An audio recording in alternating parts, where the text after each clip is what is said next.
So ఈ ఊరి ప్రజలు మెయిన్గా వారు తాగే నీరు ఈ నీళ్ళే. దగ్గర నుంచి చూపిస్తున్నాను ఒకసారి. సో ఈ నీళ్ళే వాళ్ళు పట్టుకొని బిందుల్లోకి వారి గృహాలు తీసుకెళ్ళి కాచుకొని తాగుతారు. సో ఈ నీళ్లు తాగడం వల్ల వీళ్ళకి రకరకాల అనారోగ్యాలు వస్తూ ఉన్నాయి. ముఖ్యంగా మరి చాలామందికి లంగ్స్ పాడైపోయినటువంటి సమస్య వచ్చింది.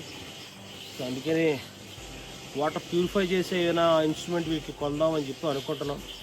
సో ఇది వీళ్ళ యొక్క జీవన విధానం. ఇందాక మీరు చూశారు కదండి, ఒక ఆవిడ నీరు పట్టుకుంటూ ఉంది. నీళ్ళన్నీ కూడా ఆ నీళ్ళు ఎక్కడి నుంచో కాదు, ఎక్కడి నుంచో ఫ్లోతో ఉన్నాయి. ఆ కొండ మీద నుంచి ఇలా వస్తూ ఉన్నాయి. దారిలో ఉన్నటువంటి నీళ్లు ఆ గుంటలోకి చేరితే ఆ గుంటలో నీళ్లు పట్టుకొని దాన్ని కాచుకొని తాగుతూ ఉంటారు.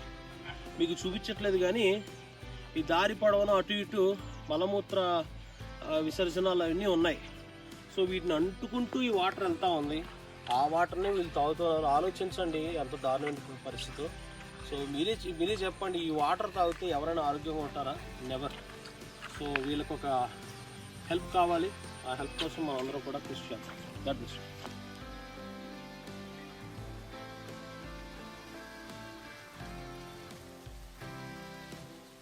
ఎట్టకేలకు కొండెక్కి ఊర్లోకి వచ్చామండి. సో కొండ ఎక్కడానికి మ్యాక్సిమం ఒక 1/2 అవర్ 45 మినిట్స్ వరకు పట్టింది. సో ఇది ఊరు. సో ఈ ఊర్లో కేవలం 12 కుటుంబాలు మాత్రమే ఉంటున్నాయి. మొత్తం ఊరంతా కలిపి ఒక 40 నుంచి 50 మంది వరకు మాత్రమే ఉంటారు. సో ఈ ఊరిని ఇప్పుడు దర్శించాం. సో వీరి పరిస్థితి అంతా కూడా మనం కనుక్కొని రికార్డ్ చేసి మరి గవర్నమెంట్కి అందించడం జరిగింది. బాగున్నావా? ఏం చేస్తున్నావా? ఏం తింటున్నావు? ఏం వేసుకుంటున్నావు? చారా? షుగర్ కంట్రోల్లో ఉంటుందా మరి నీకు? పోయినసారి ఏకంగా 600 ఉంది షుగర్ నీకు. వాడుతున్నావా మెడిసిన్? గుడ్. హాయ్.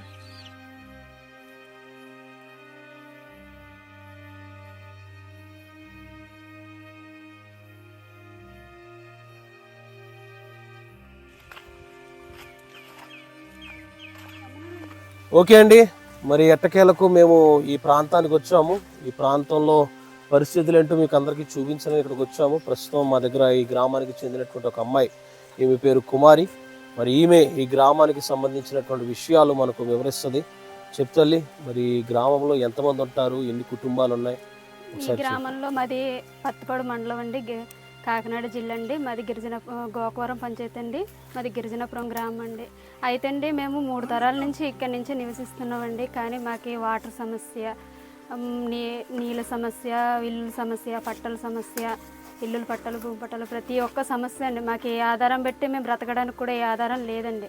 మేము ఏదైనా పుల్లలు కానీ 100 రూపాయలకి అమ్ముకుంటే ఒక తవిడి బియ్యం తెచ్చుకొని దాన్ని బట్టే మేము బ్రతకడం తప్ప కానీ మాకు అన్నిటికీ సమస్య అండి. మేము తింటే తిన్నట్టు లేకపోతే లేనట్టండి. మా పిల్లల పరిస్థితి కూడా అలాగే ఉందండి. ఒకరోజు తింటున్నామండి, ఒకరోజు మానేస్తున్నామండి. మా బ్రతుకుతున్నామో లేదో అన్నది మాకు ఎవరు కూడా గవర్నమెంట్ నుంచి కూడా ఏ అవకాశం కూడా మాకు లేదండి. అలాంటి పరిస్థితుల్లో మేము ఉన్నామండి. ఇక్కడ ఏదానికైనా మేము కిందికి వెళ్ళి కొనుక్కోవాలన్నా మాకు డబ్బుల సమస్య వల్ల ఒక 100 రూపాయలు కట్టెలు 100 రూపాయలు కట్టెలు అమ్ముకుంటే మేము ఒకరోజు తింటున్నాం, ఒకరోజు తినట్లేదండి. మా పరిస్థితి చాలా దీనంగా ఉందండి. అలాగని ఎప్పుడు కూడా మేము గవర్నమెంట్ దృష్టిలోకి కూడా వెళ్ళలేదండి. మా గవర్నమెంట్ కూడా ఎలా ఉంటుందో కూడా ఎప్పుడు కూడా మేము వెళ్ళలేదండి. మరి మీకు రేషన్ కానీ అటువంటిది ఏమైనా వస్తుందా మీకు? రేషన్ వస్తుందండి, వికలాంగుల పెన్షన్, మామూలు పెన్షన్ అన్నీ వస్తున్నాయండి. కాకపోతే ఒక ఏంటంటారు, జాబ్ కార్డులు ఉన్నాయి కానీ ఉపాధి పని పెట్టడానికి కూడా అవకాశం లేదండి. మళ్ళీ ఒకళ్ళ భర్త లేని వారికి పెన్షన్ పెట్టడానికి క్యాస్ట్లు అడుగుతున్నారండి. ఒక బాలేని వాళ్ళకి పెన్షన్ పెట్టడానికి సెదరం అడుగుతున్నారండి. ప్రతి ఒక్కటి అడుగుతున్నారండి. దేంట్లోకి మేము వెళ్ళాలన్నా మా గవర్నమెంట్ అంతే మాకు తెలియదండి. కాకినాడ ఎలా ఉంటుందో తెలియదు, ప్రతిపాడు ఎలా ఉంటుందో మాకు తెలియదండి. అటువంటి పరిస్థితుల్లో మేము ఉండిపోయామండి. ఈ కొండ నుంచి బయటకు కూడా వెళ్ళలేని పరిస్థితి అండి మాది. మేము లోక జ్ఞానం బయటికి వెళ్ళి ఎలా బ్రతకాలో, ఎలా తెలుసుకోవాలో, ఎలా మాట్లాడాలో కూడా మాకు తెలియని పరిస్థితి అండి. ఓకే, ఇప్పుడు పిల్లలు ఎంతమంది ఉన్నారు ఈ ఊర్లో? 8 మంది ఉంటారు. స్కూల్కి వెళ్తున్నారు వాళ్ళు? వెళ్తున్నారండి. కాకపోతే వెళ్ళి రావడం వల్ల ఇబ్బంది అయిపోద్ది. కొండ ఎక్కి దిగడం ఎంత కష్టం అవుతుంది. ఎంత దూరం ఇక్కడ నుంచి స్కూలు? ఒక 3 కిలోమీటర్లు ఉంటుంది. 3 కిలోమీటర్లు అదిగో ఈ కొండ దిగి ఎక్కి వెళ్ళాలంటే కష్టం అవుతుంది. ఎక్కి వెళ్ళాలంటే కష్టం అయిపోతుందండి. ఒకసారి జ్వరాలు కూడా వచ్చేస్తున్నాయండి. ఇంక అందుకే పిల్లలు కూడా మానేశారండి. వాళ్ళ బాధ అర్థం చేసుకొని మేము కూడా పంపించట్లేదండి. ఎప్పుడైనా ఎవరైనా వచ్చారా అధికారులు ఎవరైనా? అధికారులు అంటే అండి మాకు ఏంటి ఎండిఓ గారు గట్ట వచ్చారు కానండి మా సమస్యలు చెప్పామండి. వాటర్ ఇలా ఉందండి అలా ఉందంటే మీరు వెళ్ళి పర్మిషన్ తెచ్చుకోండి అంటున్నారు తప్ప కానీ మాకు ఉద్దేశపూర్వకంగా సాయం చేసి అవకాశాలు కూడా వాళ్ళ నుంచి కూడా మాకు కల్పిస్తలేదండి. మరి మీ గురించి నేను విన్నాను ఏమిటంటే మరి ఈ సంవత్సరమే మీరు అందరూ కూడా ఓటు వేసారని విన్నాను. అప్పుడు దాకా మీరు ఎవరు ఓటు హక్కును వినియోగించుకోలేదని విన్నాను, అది నిజమేనా? అవునండి. ఇన్నాళ్ళ వరకు 3 తరాల నుంచి ఇక్కడ నుంచి నివసిస్తున్నాం కానీ మా తరతరాల వరకు ఎవరు కూడా ఓటు వేయలేదండి. మేము వచ్చి ఇది ఇంకా మా 3వ తరంలోనూ ఇప్పుడు ఓటు వేసామండి. మరి ఎప్పుడైనా ఎవరికైనా ఆరోగ్యం పాడైపోతే మరి హాస్పిటల్కి ఎట్లా అంటే ఎలా అంటే పెద్దపాలెం లేకపోతే ఏలేశ్వరం నడిచి వెళ్ళిపోవాలండి. మాకు ఒక అంబులెన్స్ రాదు, ఏమి రాదండి. కొండ మీదకి ఏమి రాదండి. మేము ఇక్కడి నుంచి నడిచి వెళ్ళి మళ్ళీ అక్కడి నుంచి కూడా ఏమైనా ఆటో గట్ట ఫోన్ చేస్తే వస్తే వెళ్ళాలండి, లేకపోతే పేషెంట్కి తీసుకొని హాస్పిటల్ దా నడిచి వెళ్ళాలండి. మీకు ఆరోగ్యశ్రీ ఉందా? ఆరోగ్యశ్రీ కార్డులు సగం మందికి అందరికీ ఉన్నాయి.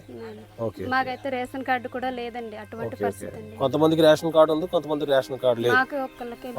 ఓకే, మీకు ఒక్కరికే లేదు. ఓకే, ఒకవేళ ఏదైనా గవర్నమెంట్ ఏదైనా ఇవ్వాలంటే వాళ్ళు ఏదైనా డీటెయిల్స్ అడుగుతా ఉన్నారు, అది ఉండాలి, అది ఉంటేనే కానీ ఇవ్వమని చెప్పి అంటున్నారు. ఓకే, సో ఇదండి పరిస్థితి.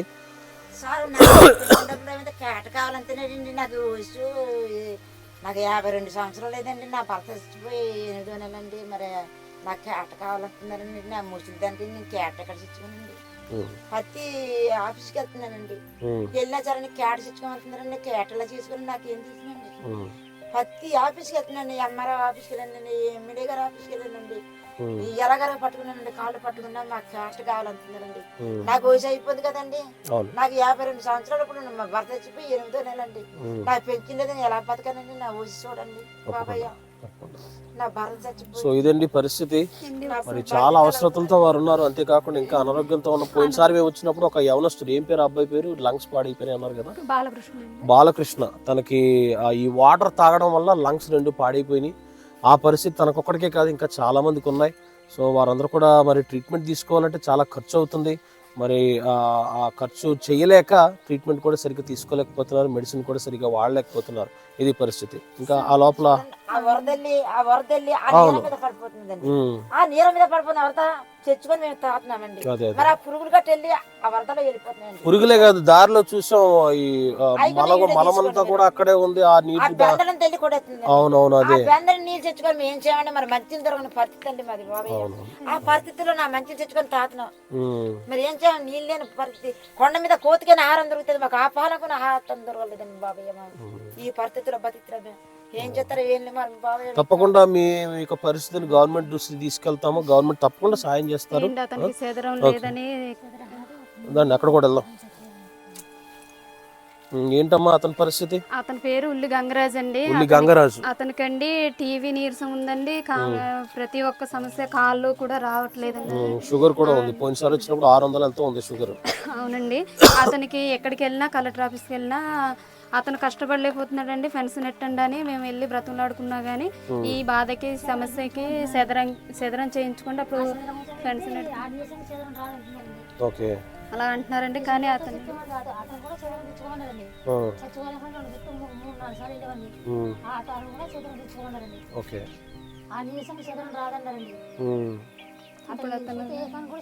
అదే అవును, పాపం చాలా నీరసంగా ఉన్నాడు అతను.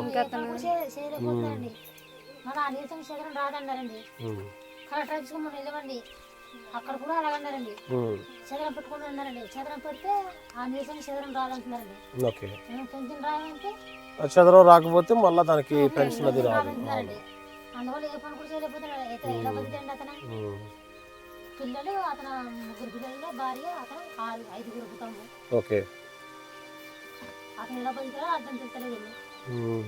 సో ఇదండి మరి ఈ గ్రామం గురించి మాకు తెలిసినప్పటి నుంచి మేము, అలాగే మరి కొంతమంది పాస్టర్స్, నేను అలాగే ఇంకొక సేవకులు మా చర్చ్ తరపున మాకు తోచింది ఏదో అప్పుడప్పుడు మేము చేస్తూ ఉన్నాం. మేము కంటిన్యూగా చేయలేము కదా, మరి ఏదో తోచినప్పుడు వచ్చి ఏదో వారికి సహాయపడుతూ ఉన్నాం. మొన్న కూడా మెడికల్ క్యాంప్ ఏర్పాటు చేసాం.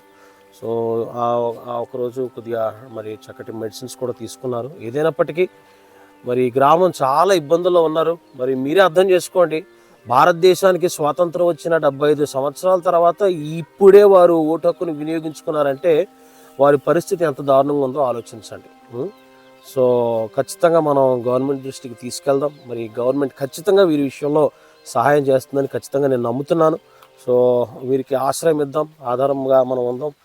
అంతేకాకుండా మరి చూస్తున్నారు కదా ఈ యొక్క గుడిసెలన్నీ కూడా మరి ఆకు మార్చాలంటే చాలా ఇదవుతుంది, కష్టం అవుతుంది. ఎందుకంటే ఇక్కడెక్కడ కూడా ఆకులు దొరకవు. ఆకు కూడా లేదండి. మరి పోయినసారి వచ్చినప్పుడు మేము టార్పాలిన్స్ కూడా కొన్ని పంచిపెట్టడం జరిగింది. మరి అవసరం ఉన్న చోట వేసుకున్నారు, కొన్ని ఏమో ఆల్రెడీ చిరిగిపోయినాయి టార్పాలిన్స్ కూడా. సో వీరు చాలా అవసరతలో ఉన్నారు. వీరి కోసం మనం ప్రార్థన చేయడానికి ఎంతైనా మరి బాధ్యత కలిగి ఉండాలి. ఓకే, ఈవిడికైతే అండి మా మామయ్య గారు చనిపోయి 8 నెలలు అవ్విందండి. కాకపోతే ఎన్ని దిక్కులు తిరిగామండి. ప్రతిపాడు ఎండిఓ గారి దగ్గరికి రమ్మంటే పెడతారంటే వెళ్ళామండి. కానీ రెండమ్మ అన్నారండి. వెళ్ళిన తర్వాత అవ్వదమ్మా అనేసి అన్నారండి. సైలెంట్గా వచ్చేసి ఇప్పుడు మీరు ఇక్కడ నుంచి కాకినాడ వెళ్ళాలంటే దారి ఛార్జీలు ఎంత అవుతుందో? 120 రూపాయలు. అదే 120 రూపాయలతో కిందకి వెళ్తే కాస్త బియ్యమైన వస్తాయి మీకు. 600. అదే అదే అదే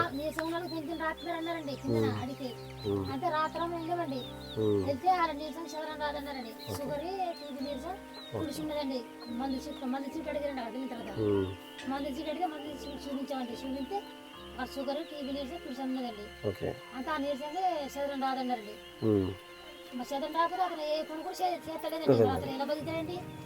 మీ ఇల్లు లోపల కూడా వీడియో తీయచ్చా?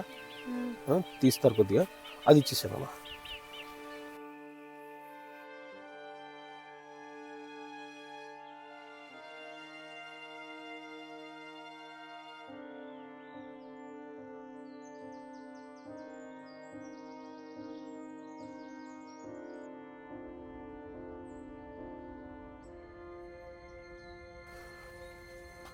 చూడండి, ఇక్కడ మేకలు కడతా ఉంటారు. కింద దగ్గర జూమ్ చేసి తీనా, ఇదంతా కూడా మేకల యొక్క తుక్కంతా ఉంది. అక్క పైనే మీరు ఉయ్యాలు చూస్తున్నారు. సో ఆ ఉయ్యాల్లో పడుకుంటూ ఉంటారు పిల్లలు. మీరు ఆలోచించండి, మరి దాని మీద ఈగలు వాలి, మళ్ళీ ఆ ఈగలు పిల్లల మీద పడి ఒకవేళ దోమలుంటే మరి దోమలు వాళ్ళు కుట్టి ఎంత దారుణమైన పరిస్థితి ఆలోచించండి.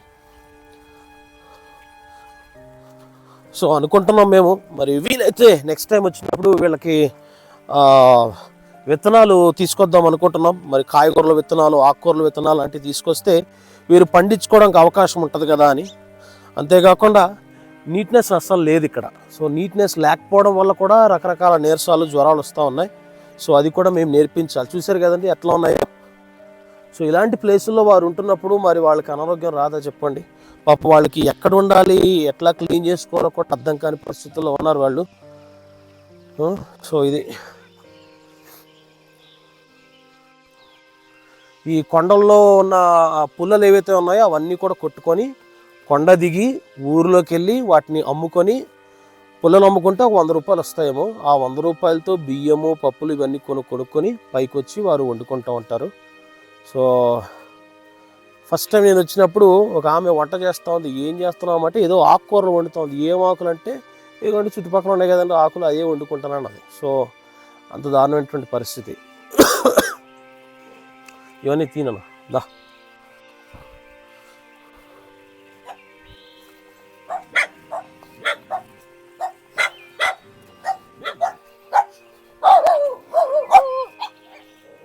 Hello hello hi hello.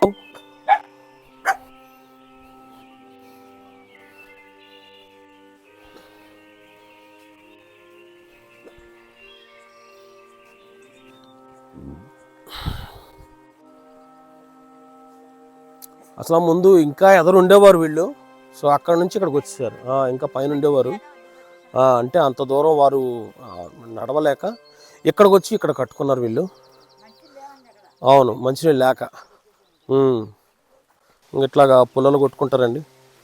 ఆ పుల్లలు కొట్టుకొని ఆ పుల్లలు అమ్ముకొని ఆ డబ్బులతో వారు జీవనం కొనసాగిస్తూ ఉంటారు. నేను కూడా వస్తాను, 2 వారాలకు ఒకసారి వస్తాను. వచ్చినప్పుడల్లా ఈసారి వచ్చినప్పుడు విత్తనాలు తీసుకొస్తాను. కాయగూరల విత్తనాలని, ఆకుకూరల విత్తనాలు తీసుకొస్తాను. ఒక మంచి ప్లేస్ చూసుకొని చెత్త ఈ గడ్డంతా కూడా తీసేసి కర్రలతోటే కట్టేసుకొని అంతే సరిపోద్ది. మీరు పండించుకున్నారు అనుకో, అది మీకు ఉపయోగపడుద్ది. మీరు అదే నేను వస్తాను, ఖచ్చితంగా వస్తాను. వచ్చినప్పుడు విత్తనాలు తీసుకొస్తాను బిడ్డ. ఈ పాదులు ఉంటాయి, చిక్కుడు పాదులు, ఆగకరకాయ పాదులు, ఇవన్నీ కూడా ఉంటాయి. అవి కూడా వేసుకుంటే మీకు బాగుంటుంది. అవునా? గుడ్. వెళ్ళిపోయారండి ఇంకా సూచనకి తాగనాలు ఉన్నారండి, తాగవాళ్ళందరూ ఇంకా సూచన అలవాటు మానేసుకోవాలమ్మా. లేరండి, లేరండి ఇక్కడ ఎవ్వరు లేరండి, అలాంటి అలవాటు మానేసుకోవాలి. లేరండి, ఒకేసారి అలవాటు మానుకోవడం కష్టం. లేరండి. నెమ్మదిగా మానుకుంటా ఉంటాం. మానుకోవాలి. కళ్ళు చుట్టూ వస్తే కళ్ళు అలవాటు తాతారు కానీ ఇంకా ఎవ్వరు తాగరండి. కాకపోతే ఇంకా అలా మారేరండి. ఇప్పుడు మధ్య తాగరండి, ఇంకా ఎవ్వరు తాగరండి. కురుడికి కాంగ్రెస్ కింద వచ్చేసేయండి అంతే. ఏంగానే వాటర్ సమస్య వల్ల ముందు దగ్గులు రొంపలు వచ్చేసాయి. మీరు తీసుకుని వచ్చారు కానీ డాక్టర్ చూపించుకున్నామండి. మళ్ళీ అలాగా మెడికల్ క్యాంప్ వచ్చిందండి. వచ్చి మళ్ళీ నెక్స్ట్ ఇంకా అలా నీళ్ళ కలుస్తాం వల్ల మరి ఆ కిట్న కురుడు ఏం తాతాడండి, అసలు వీడికొన కాచాడండి. ఆడ దూపు తిత్ర పాడైపోయింది. వచ్చి చిల్లర కొంచెం కానీ ఏం తాతారండి. ఇక్కడ ఎవ్వరు ఉన్నారండి, మన తాగలు ఎవ్వరు తాగండి.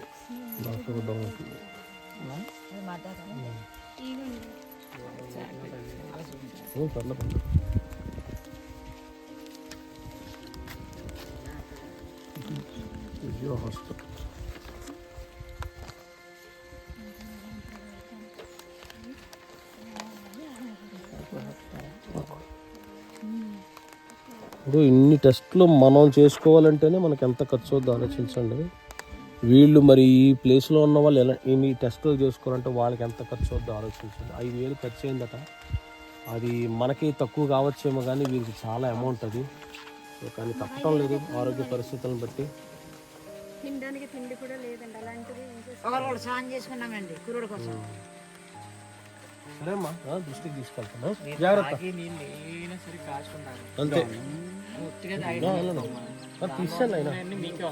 సో ఈ సమయంలో ప్రత్యేకంగా మరి గౌరవనీయ ముఖ్యమంత్రి గారు, అలాగే మరి డిప్యూటీ సీఎం గారు అయినటువంటి చంద్రబాబు గారు, అలాగే పవన్ కళ్యాణ్ గారికి మరి ఈ యొక్క గ్రామం తరపున మరి నేను విన్నవించుకునేది ఏంటంటే, మరి ఈ గ్రామం విషయంలో కూడా మీరు దయచేసి మీ యొక్క సహాయాన్ని కూడా అందించాలని కోరుతున్నాను. చాలా దారుణమైనటువంటి పరిస్థితుల్లో వీరున్నారు. వీరికి ఆధార్ కార్డు ఉంది, రేషన్ ఉంది, అన్నీ ఉన్నాయి, కానీ మరి సరైనటువంటి సదుపాయాలు వారికి లేవు. రేషన్ కూడా సరిపోవటం లేదు, వాళ్ళకి ఏ సదుపాయాలు కూడా వారికి అందటం లేదు. ఒకవేళ ఏదైనా ఆ కార్డుని యూజ్ చేసుకోవాలంటే రకరకాల రూల్స్ అండ్ రెగ్యులేషన్స్ పెట్టడం వల్ల వాళ్ళకి ఇబ్బంది అయిపోతుంది. సో వారిద్దరికి నేను తెలియజేసేటటువంటిది ఏంటంటే, దయచేసి ఈ గ్రామం విషయంలో మీరు మీ దృష్టిని పెట్టి వీరి విషయంలో ఏదైనా సహాయాన్ని అందించాలని మనసారా నేను ఆశిస్తూ ఉన్నాను. Thank you so much. సన్నిధికి వస్తున్నాం తండ్రి. మరి ఈ గ్రామం యొక్క పరిస్థితి ప్రభుత్వం దృష్టికి తీసుకువెళ్ళాలన్న ఉద్దేశంతో మరి గ్రామాన్ని దర్శించి వారి పరిస్థితులన్నీ కూడా రికార్డ్ చేసుకొని మేము తిరిగి మళ్ళీ వెళ్తున్నాం. ప్రభు మాతో పాటు మీ సన్నిధి ఉంచండి. మా యొక్క ప్రయాణం అంతటి మీ కాపుదల భద్రత ఇవ్వండి. మరి ముఖ్యంగా ప్రభు యొక్క గ్రామ ప్రజలను మీ చేతులు అప్పగించుకుంటున్నాం. ప్రభా ఎన్నో భయంకరమైనటువంటి ఇబ్బందులతో వారు సతమతం అవుతూ ఉన్నారు. ప్రభా మాకు తోచినంత వరకు ఏదో నీ దయను బట్టి, నీ కృపను బట్టి ఏదో కొద్దిగా మేము అందిస్తున్నప్పటికీ అది పూర్తిగా వారికి సరిపోదు. అందుకనే గవర్నమెంట్ దృష్టికి తీసుకెళ్ళి గవర్నమెంట్ ద్వారా ఈ గ్రామానికి ఏదో మేలు చేయాలన్న ఆలోచన కలిగి ఉన్నాం. ప్రభా ఇది మంచి ఆలోచన కాబట్టి మంచి ఆలోచన సఫలపరిచే దేవుడు నీవు తల్లి, నీకు పొందలా మీ కార్యం ఈ గ్రామంలో జరిగించడం వేస్తున్నాను, ప్రార్థిస్తున్నాను. సరే మా ఉంటాను. జాగ్రత్త. మీ గ్రామాన్ని మేము బాగు చేయాలని అనుకోకండి, మీ గ్రామాన్ని మీరు కూడా బాగు చేసుకోవడం